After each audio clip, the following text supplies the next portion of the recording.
Good afternoon. Good afternoon. How are you today?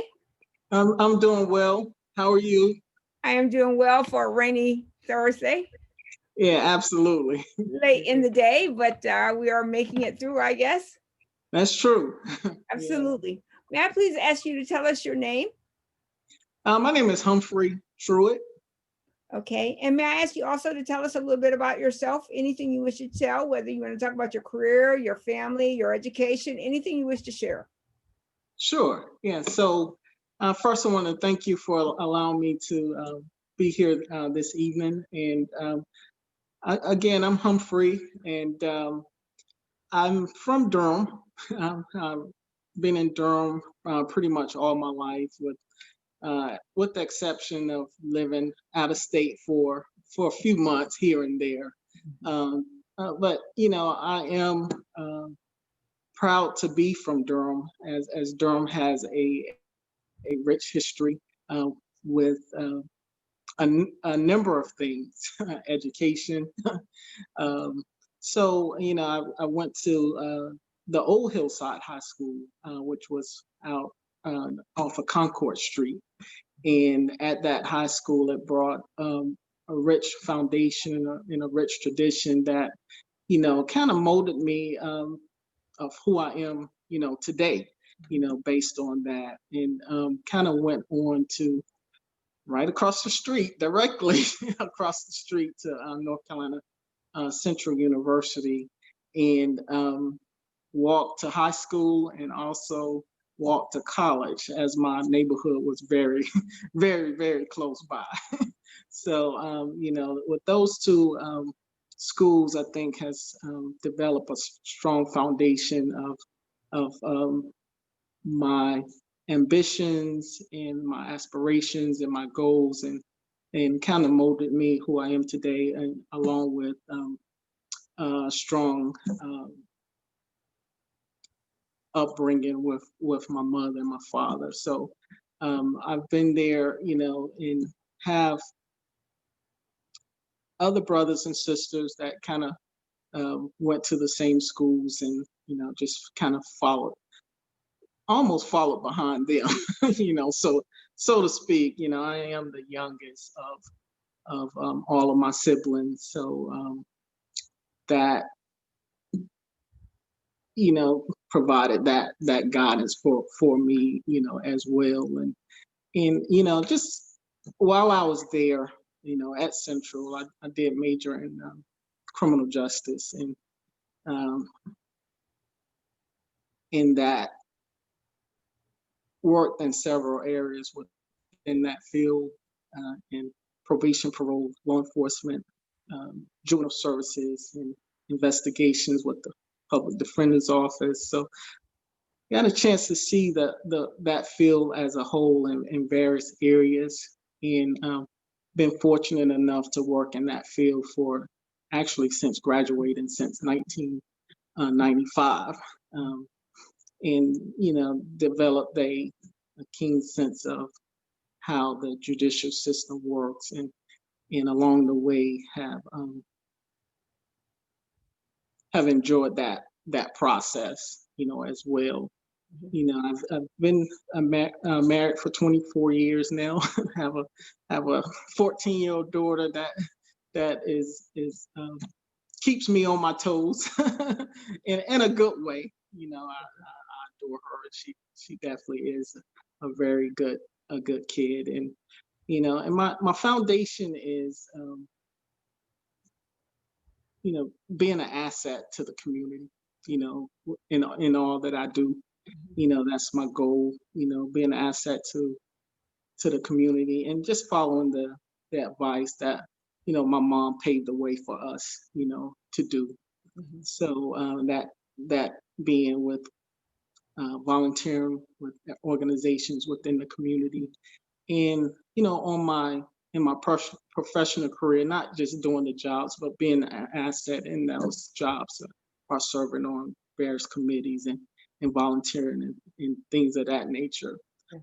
I did start a company called Truitt Security Assessments and Consultation Services, and the goal of that organization is to provide program development, trainings, and seminars for businesses and also organizations.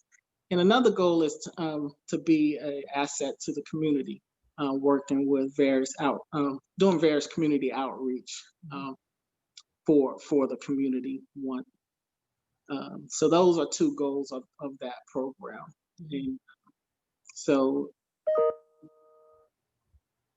proud to step out and do that. I know, and I think it's has definitely molded me to reach different levels. So what do you do? What is your career? What is your day job? Well, currently I'm still in law enforcement.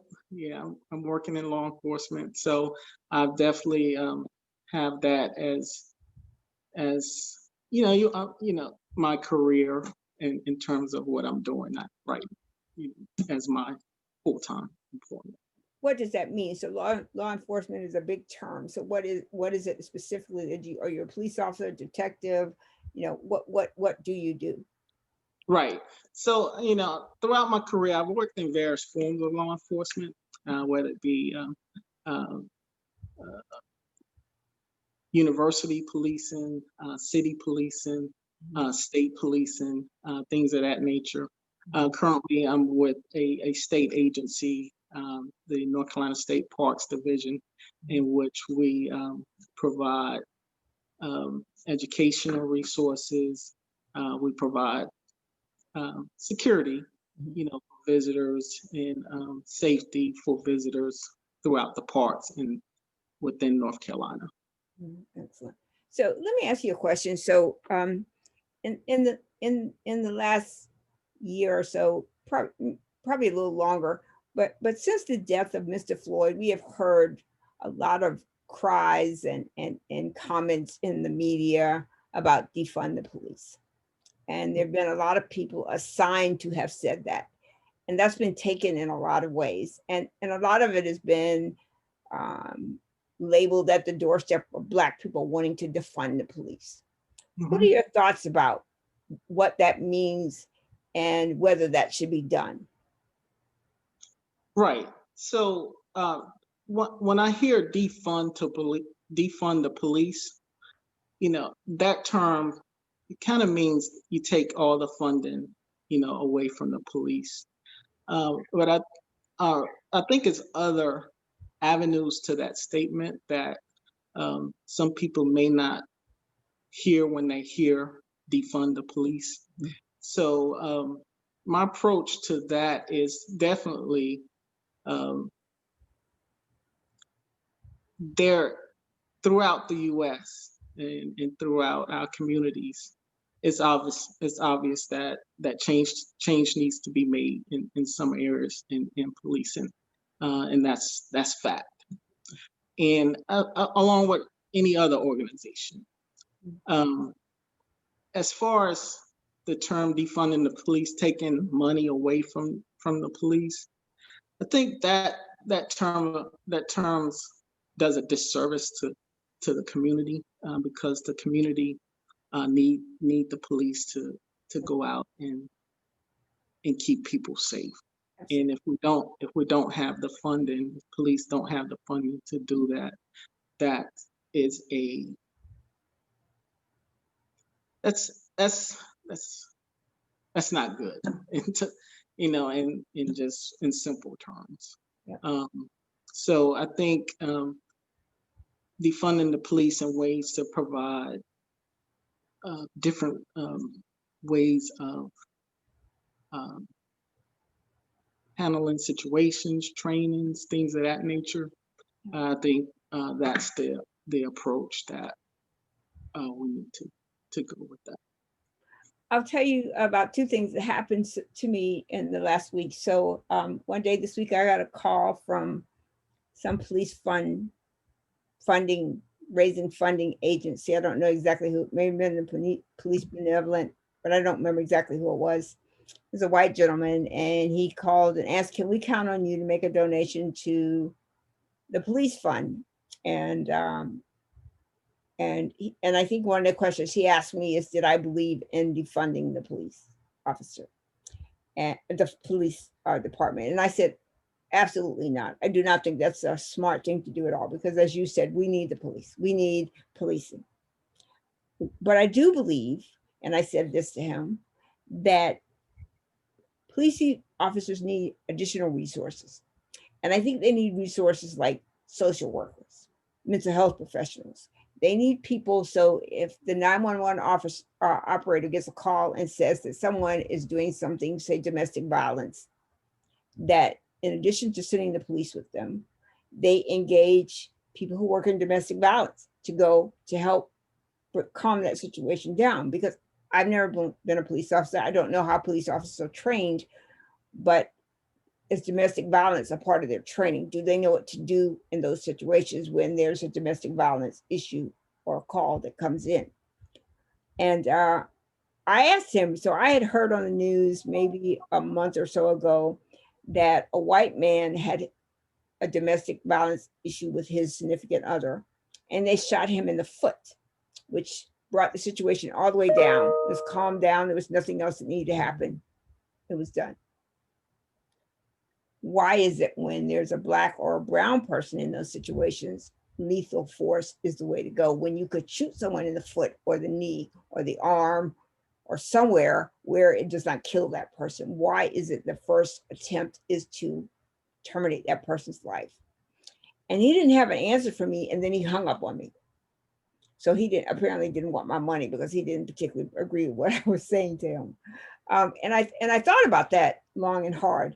And I think that we should give police officers, schools, and all kinds of other agencies that do a good for the service all the funds that we can give them.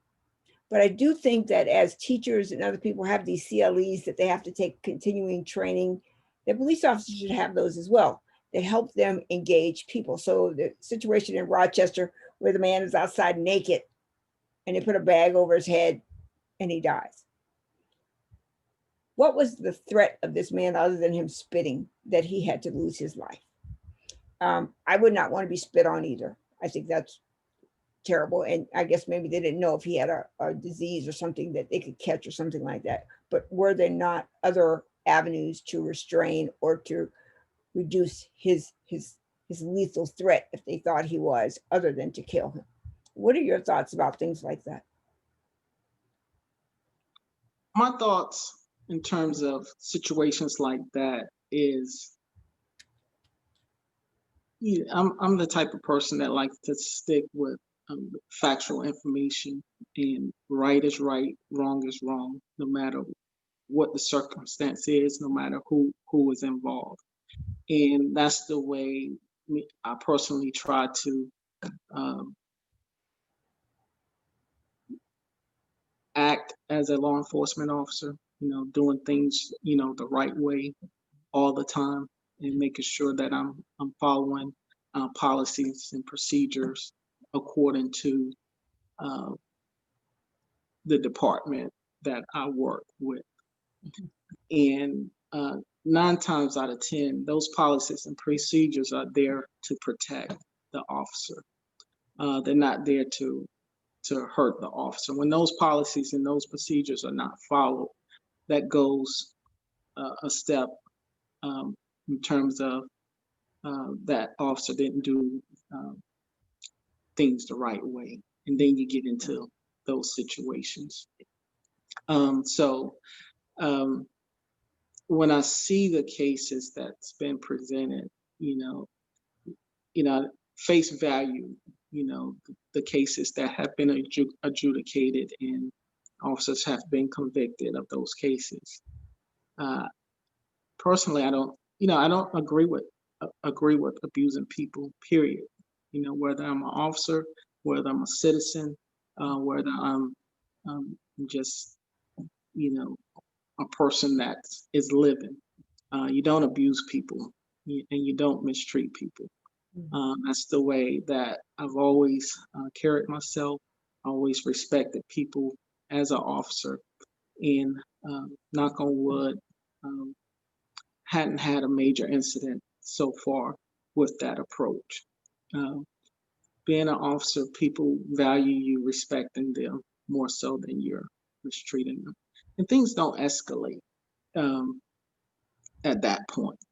Um, when you mistreat someone, naturally your human nature is to um, fight or flight. So you're gonna, if someone comes at you the wrong way, you're gonna come back at them the wrong way, and that's a natural instinct for human beings to do. So um, that's my approach in those situations. I don't know, of course, I always like factual information. I don't have those cases in front of me of cases that's happened. Some cases are still into the courts, but um, and there's also things that are presented that you have to get into and see what really happened. You know, face value, it may seem ugly, Mhm, but what really happened in that situation. mhm. And that's why investigations are take place to get to the bottom of things. So again, my approach, and is to treat everyone like human beings with respect, with dignity, and to as officers, me firsthand, I've definitely been in situations where it's life or death situations, and I have to, make that split decision Mhm. at a moment's notice, and officers have to make the right decision 100% of the time. And officers are tested. You go into it knowing that you're going to be cursed out, you knowing that you're gonna receive mistreatment, but that's part of the job. You're gonna be mistreated in certain cases. Yeah, and officers, personally, myself, I can speak for myself. I have to have an approach to where my mental focus is maintained to where I'm not, as they say, blacking out in those type situations, right? So I think you definitely have to have that mental focus, and then stick to your foundation that you are sworn to do, and that's protecting and serving people. So let me ask this question. I appreciate that. That's very good context. Let me ask you this question. So, my family accuses me of being a murder TV junkie, which means I like watching crime shows. I don't watch fiction crime TV shows, but more, crime TV shows of actual things that the police officers are doing. Um, and one of the things I seem to notice, and maybe it's a microcosm of society, is that the majority of the police officers are white and male. Why is that the case? Is that just a legacy thing that there are more white male police officers because that's just the way it's been? But as we are rounding into the 21st and moving through, that there still has not been a wave of more diverse officers in law enforcement, or is it just that it's just that challenging or difficult or taxing to be a law enforcement officer? Well, I think in terms of the the racial background with police officers, across the country, um, you know, you're right. When you go to certain departments, it is a majority, um, majority uh, whites, or in minority blacks, things of that nature. And I know I don't have an exact answer to that. You know, I do wish more minorities got involved in law enforcement in terms of helping their communities, in terms of protecting their communities and serving their communities. I do wish that more minorities got involved in being a process of change within their communities. Um, that's my approach to that. So um, encourage. any officers that are minority officers get involved. It is a rewarding career. It can be challenging too. So, in law enforcement was very competitive. As um, you know, back when I got involved in law enforcement, you have to meet certain standards and certain criteria with written tests, physical agility tests, um, credit reports, things of that nature. So, I, and that's not an excuse for minorities to get involved because, I don't think we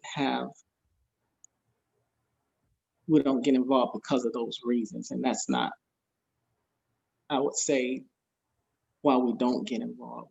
We do have good credit. We can pass tests, Right. and things of that nature. So, but again, I do wish more minorities got involved to be a part of the process and at the table to provide change in our community. Okay. I promise I'm going to leave law enforcement alone, but I have one more question. Okay. Okay. Mass incarcerations, specifically of Black and Brown people.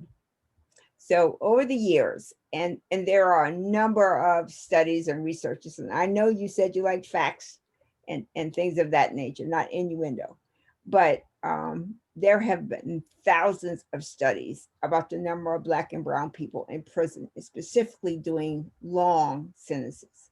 So during the Clinton administration, the 3 strikes you're out came along. And so with the crack epidemic, young Black men and brown men who were selling crack hit their 3rd strike and be serving life. And today we have meth and opioids. And those young men and women are mostly white. And we've classified their criminal activity as a mental health issue, addiction, but not a crime like crack was. Mm-hmm. And one of the other parts of incarceration is paying back your debt, right? So, you've served your time, but now you've got to pay your fees for your crime, right? So, I don't know, your court fees, whatever they charged you for serving your time or for what your crime was, you got to pay all that. And if you don't pay it back, you end up back in jail. Plus the rate of can't say that word right now, but the rate of reoccurrence of going back to prison is high. Right. So does reform and rehabilitation work through incarceration? And this is a question that as a master's student in criminal justice, we kind of studied and kind of dealt with this and researched this in terms of, is incarceration punishment or is it rehabilitation? First, I want to say going in and dealing with my career as a criminal justice professional, I sat in courtrooms waiting on cases as a probation parole officer, waiting on cases as a police officer. And always in that room, in that courtroom, had a sense of, almost taking a deep breath. Like, why is it always Black males sitting over off to the side, waiting on their case to be heard in orange jumpsuits? 9 times out of 10, that was the occurrence when I was waiting on my cases. And I said, where's the disconnect? What is the change needs to happen? And it hurt me to see that every day, as a criminal justice professional. So I think there are certain factors, and we kind of studied these factors as a master student, that can provide some solutions and some change to change that demographic. First is an environment.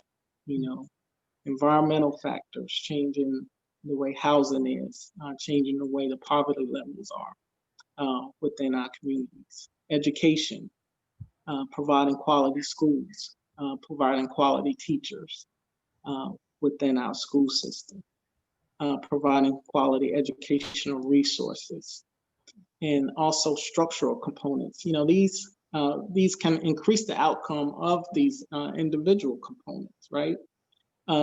Whether it be minimizing substance use or increasing individual education levels, also reducing criminal um, activity, and as you mentioned, the rates of recidivism. These are factors uh, that can be looked at and probably have been looked at and researched that I think as a community on the state, on the local, state, and also federal level, we can um, do a better job, personally, in getting these numbers down in terms of getting to, we say, um, people in prison, when you get in prison. So we won't have to get to this question of is it rehabilitation or is it punishment, right? So, you know, um,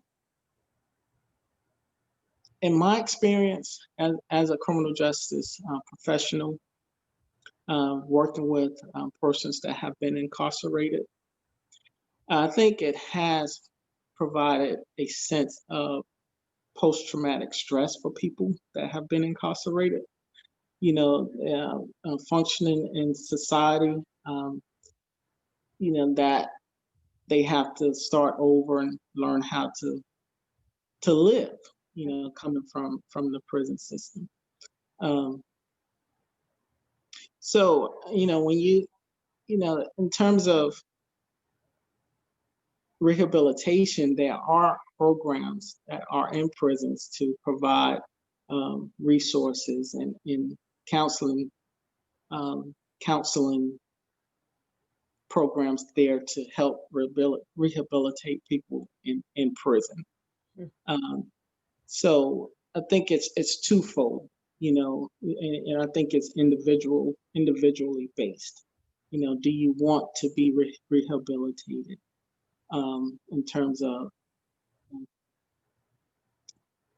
those resources and things of that nature? But from a societal aspect, I would say that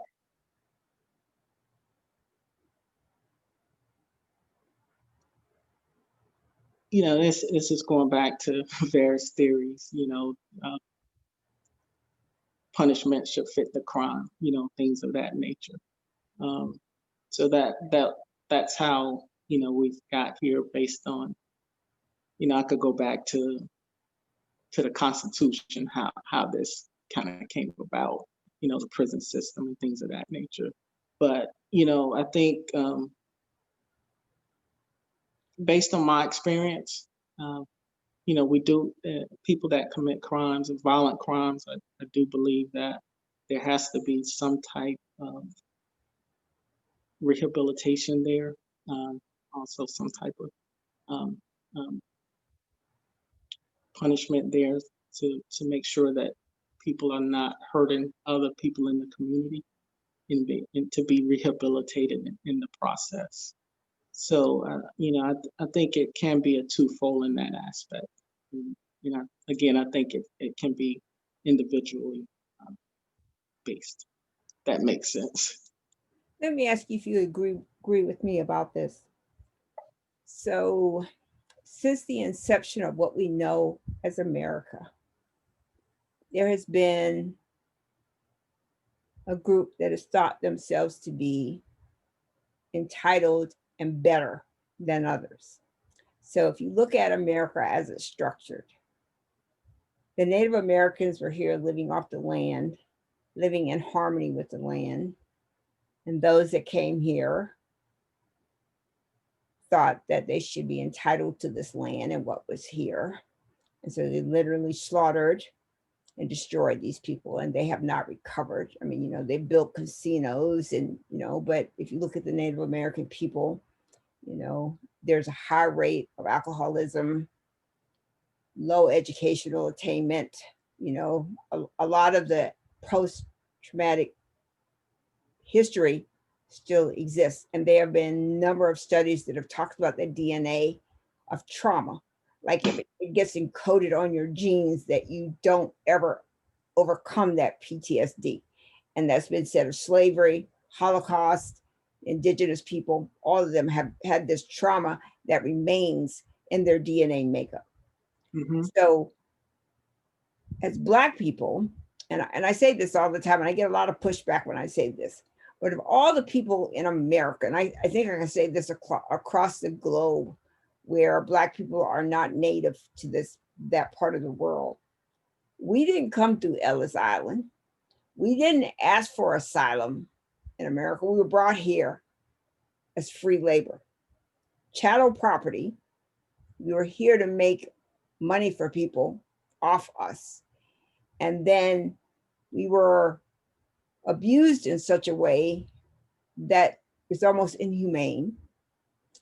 And when you think about how people saw us, and even today, how they see us, right? So those that are in charge, those that hold the power, in many ways determine our outcomes.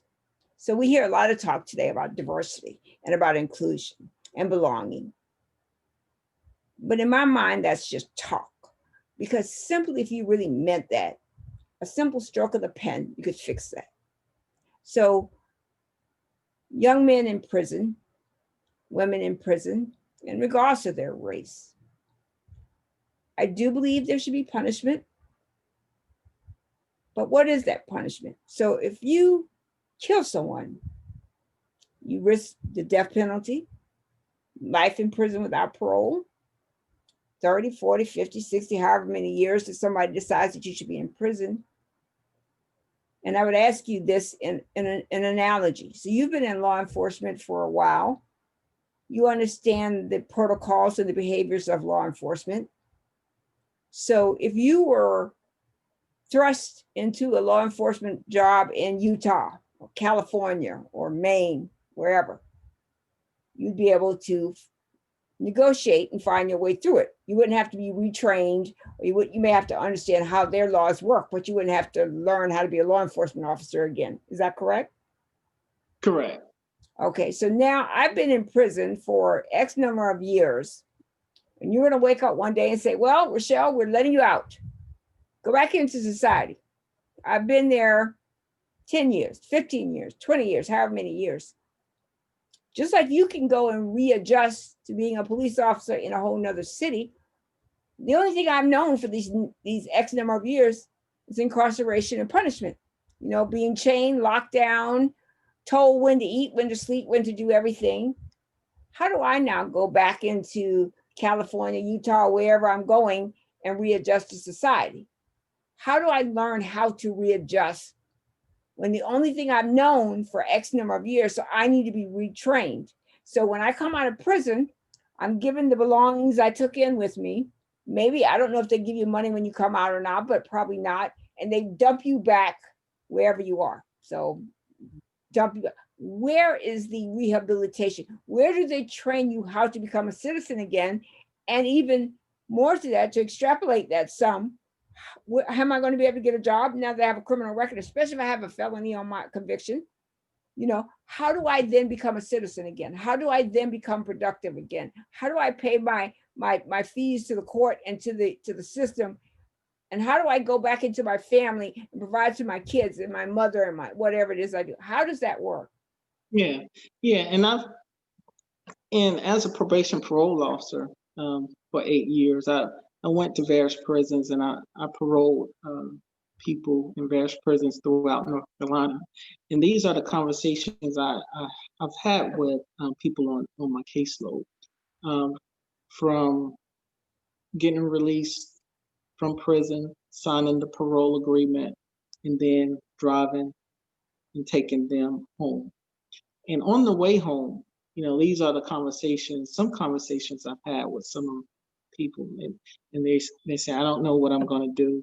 I don't have any resources. I don't have a job. And they're frightened to be out in the community, Right. right? And that's why I took that job very seriously when I was a probation parole officer, because it was my job to integrate that person back into society, or help them integrate back into society with resources and development through education, through reentry programs and things of that nature. So my experience was, there were programs in place when a person got out of prison, with reentry programs. The probation or parole officer's job was to assist that person in reintegrating back into society and providing those resources, as well. And it's hard, it's hard for a person to get into reintegrate back into prison. And one thing that, as a criminal justice professional, I took about 14 people on my caseload on a prison tour at Central Prison. And as a criminal justice professional, that deterred me, to be in that environment, So, to be in that environment for an hour, it's like they have to be in that environment for years and years and years and years. And that does something to a person. It takes you, it takes you mentally, it takes you physically, and it's hard to adjust. So, I can see how they could say, well, I don't know what to do now, can you help me? So, it, we definitely have to wrap around that and provide that guidance and that support for people that's coming out of prison that are, that are incarcerated. I would say one more thing, and then I'm going to give the balance of the time to you. I think we start punishment in elementary school and we continue punishment until adulthood. So when you go to school and you're in class and you can't sit still, or you are not behaving in whatever guidelines we are, have in-school suspension, expulsion, whatever it is, they're calling you out, they're identifying you, but you are labeled very early on. And when those labels start to stick to you, so we know what happens when you get your fingerprints in the system. Those are stuck permanently. But, or your DNA in the system, those are stuck permanently. But when I was getting my doctorate degree, I spent a lot of time trying to understand how education affected outcomes and incomes in people.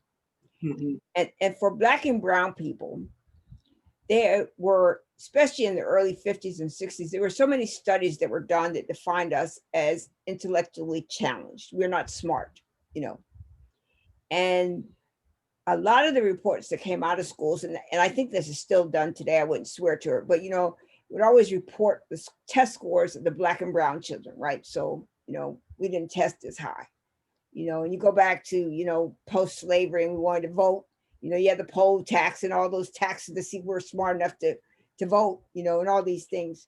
And so all of these systems have combined to negate the value of the color of our skin. And education is probably one of the places that is the strongest deterrent to success for Black and brown people. Because as you go to those schools, so you and I have Central in common. I have 3 degrees from Central.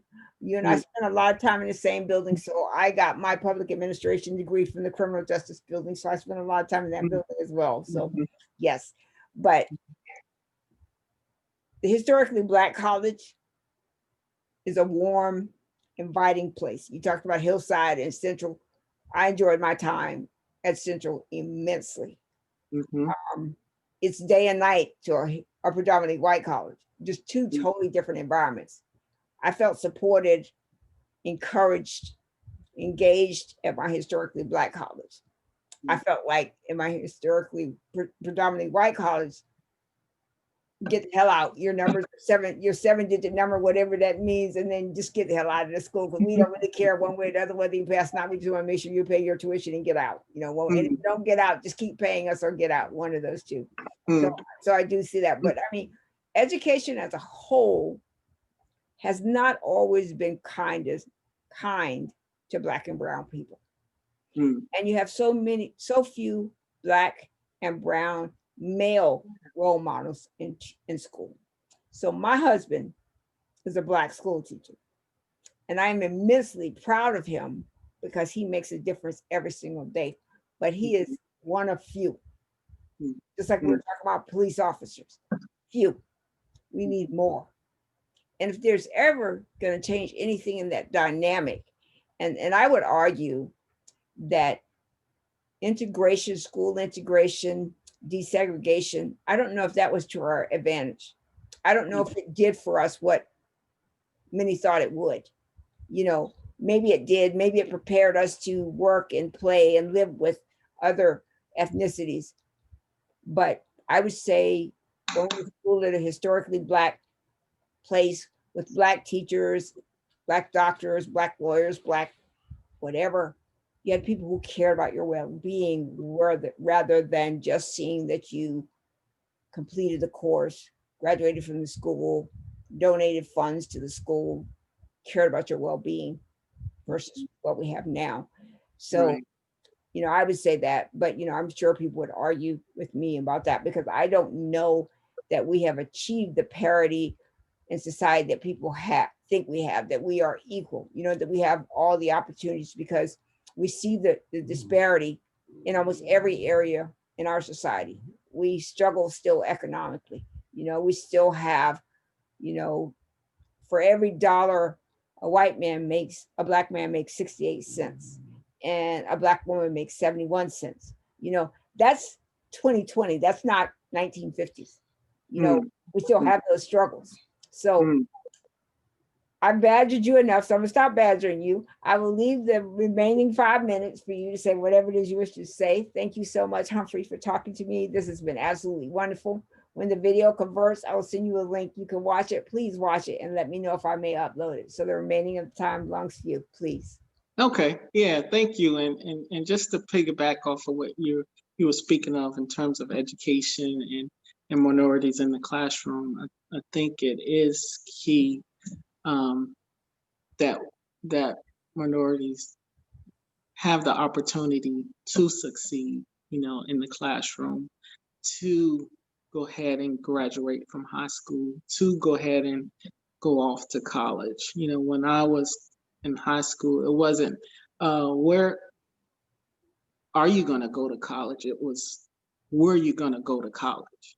That was instilled in me from a young age, and from my counselors, there at Hillside, and also from family members. And I think when you talk about teachers and your husband, I think teachers have the utmost respect for me as an individual, and have a very rewarding job to be able to mold people, and in that, understanding various dynamics of all types of people. Why is he acting out? Don't write this person up, send them to ISS, and not know why. Know the child. Um, what is his family dynamics? I mean, is he hungry? Did he have anything to eat? Right. You know, so teachers, knowing that, I think what kind of in developing that would kind of decrease those numbers in terms of expulsions and detention and writing people up, because it is, it's facts that mostly minorities in the school systems are written up or are expelled. We could go into any database and look in any school system um, database, and we can find that. And why is that? And I think that's something we need to take a hard look at as well. But I just wanted to say that I definitely appreciate you giving me this opportunity to share in some of my thoughts in terms of some of the social issues that we have. And I think as individuals and as people, I think we have the responsibility to not only live in the community, but be an asset to the community. Whether it be something simple or something, great, just smiling at a person, saying, hey, how are you doing? It speaks volumes. Or developing programs to benefit your department or to benefit the community. It's huge. So no matter how small or big, I think citizens, if we take that approach, we can change a lot of the dynamics that are happening within, our society in terms of uh, education, environment, various structural components, various individual components, and um, I just always have to credit, my mom for instilling those type things within me to carry that life mission out. Um, I can't change the world, but I can, do what I can. So I just want to just leave with that. Thank you. Oh, you're absolutely welcome. I would just leave you with this. I talked to our former chancellor, Charlie Nelms of Central, a few weeks back, and he said this to me, and it stuck with me. It resonated with me so well. He said, "We are they. If Black people are waiting for a savior to come get them, we are already here. We are they, and we must connect and join with each other to move ourselves to where we need to go. If we're waiting on that savior, they're not coming. We are they." And so Absolutely. yep, I'll leave you with that. Thank you so much. As soon as the video converts, I will send you a link to it. Thank you so much for chatting with me. And you Okay. have a Thank wonderful you, day. Dr. Newman. And please stay safe. Okay, I will. Thank you. Have a Thank good one. you. Do the Okay. same. Bye All bye. right. Bye-bye.